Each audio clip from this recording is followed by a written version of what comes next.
If you want a gigantic serving tray for snacks when you've got a crowd coming over for the big game, let me show you how you can create this huge tray using IKEA shelves that you've probably already got in a storage unit. And once you're done, you can put those shelves back in the storage unit. Start by grabbing 2 shelves from one of your IKEA storage units. Now, pick ones that are lower down so you won't see the bottom of them when you put them back in. Most IKEA shelves are 3/4 inch thick, so use the 3/4 inch setting on your pocket hole jig. Drill offsetting pocket holes in the bottom of the back of each of the shelves. We're going to make the holes offsetting because it'll increase the strength of our serving tray.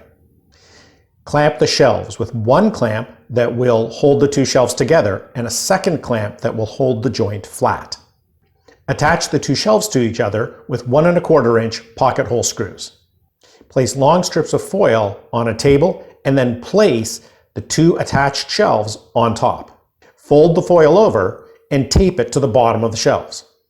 Fold the corners neatly so they look good. Make sure all of the foil is taped on to the bottom of the shelves.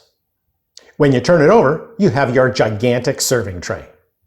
You can put chips, veggies, nuts, cold cuts, whatever the gang is having on the tray.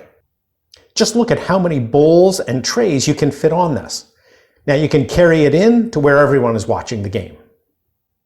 After the game is done, remove the foil, unscrew the pocket hole screws, and then you can put the shelves back into the storage unit where you got them from.